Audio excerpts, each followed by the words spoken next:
Do you ever notice the little uneven color changes when you're knitting stripes in a ribbing pattern? Well, let's fix that.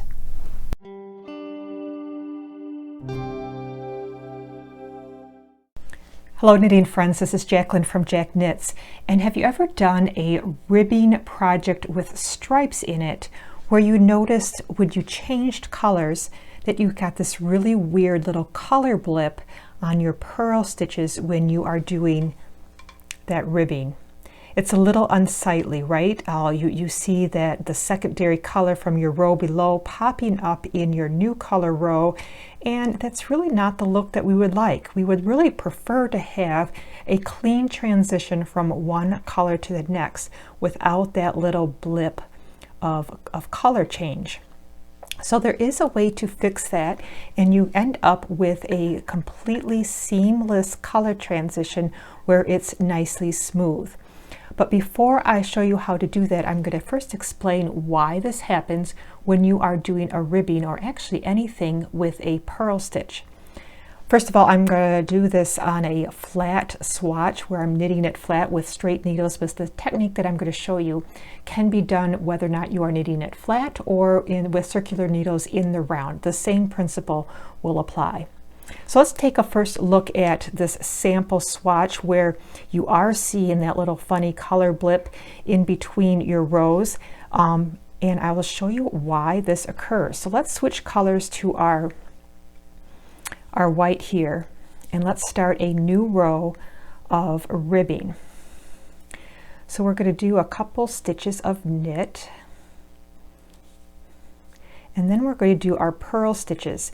And when you are doing a purl stitch with a new color, you will realize that the stitch that is currently on your needle, so the color of yarn that is on your needle, which indicates the row below the new row you are knitting, when you do that purl stitch, that color yarn is going to end up in the front of your knitting.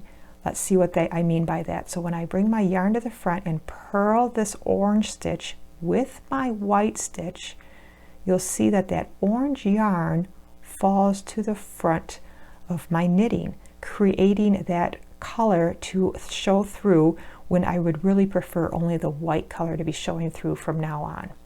So let's see that again. This orange color, when I purl the stitch, that orange stitch falls to the front of my knitting. So that is why you see that little color jump when you transition colors when you do your purl stitching. Now that doesn't happen when you're doing a knit stitch, because when you're doing a knit stitch, this color from the previous row is going to fall to the back. So when I knit that stitch with my white, that orange falls to the back of my knitting. So when I knit, you're not going to see that orange stitch coming through on my white row, and that's a much more cleaner transition. But that does happen when you are doing the purl stitches.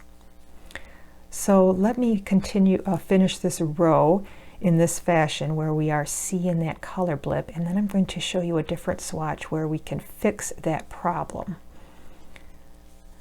And again, this technique I'm going to show you can be done if you're knitting it flat or if you are knitting it round. Either way, it works the same way. Okay, let's just get to the end of this row, and then I can show you again how that color transition is not what we are looking for here, where we're seeing that white popping through on our, or I'm sorry, that orange popping through on our new white rows where we would prefer to just see the white. Okay, here's how we're going to fix it. And it's actually really quite simple.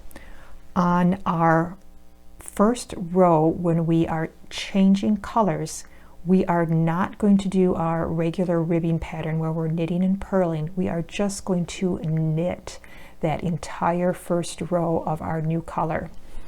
And what that's going to do is that's going to basically eliminate our purling problem, where those purl stitches have the old color falling to the front. If we knit it, that's not going to be the case.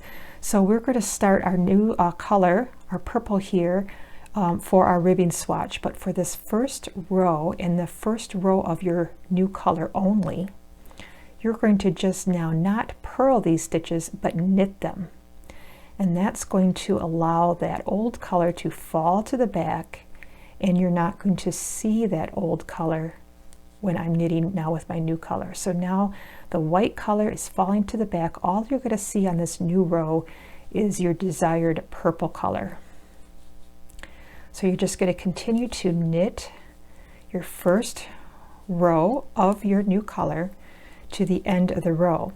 Then when you go back and turn your work, or if you're working in the round on your next round or your next row, you just simply go back to the ribbing pattern that you established before. So you would just continue with, in this case it's a 2x2 ribbing, but you can do, go back to your 1x1 ribbing, 3x2, whatever type of ribbing pattern that you do, you will just go back to that when you turn your work.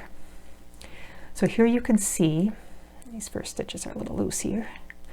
So you can see now that you do not see that little purl bump jump of the color, that little blip of color. It's just a nice smooth transition. Now, you may be wondering, as I certainly did when I first tried this, well, isn't it really obvious when you have your completed project that you have knitted that row? You did not do your ribbing on that row, but knitted that instead. Isn't that going to be real clear? Well, why don't you answer that yourself? Take a look at this transition of when I did this technique on this stripe. I cannot at least see any transition between the white and the purple to the white. It is a very smooth transition. I do not see a definite line of knitting stitches. It's very smooth. Now obviously if I pull apart my fabric here, I can definitely see that there are a couple knit stitches in between those two purl rows. But that's only when you pull it apart.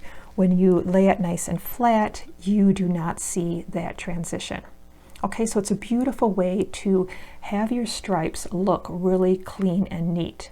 Now, that all being said, there is a downside to this technique. When you flip it over and you're going to continue to doing ribbing on the other side, look what you see on the wrong side. You definitely now have a wrong side of your fabric and a right side.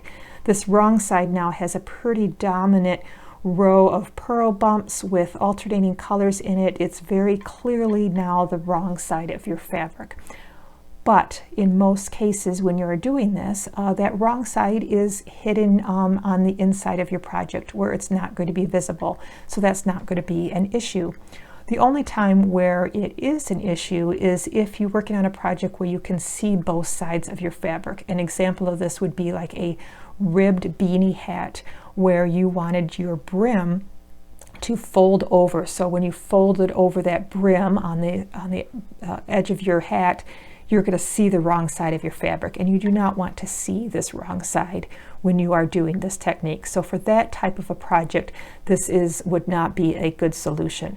But if you are just knitting it flat or in the round where that wrong side is not visible, this is a great technique to use. Very clean and neat transition from one color to the next. And again, you're only knitting that first row, knit only the first row of your color change, and then you will resume to knitting your normal ribbing pattern after that. So I hope you found this tip helpful. If you do and you would like future tips and tutorials about knitting, give me a thumbs up. Don't forget to subscribe, and you'll get lots of new videos all about tips and tutorials and creative stitches and fun patterns. So thanks for watching, everybody. Happy knitting.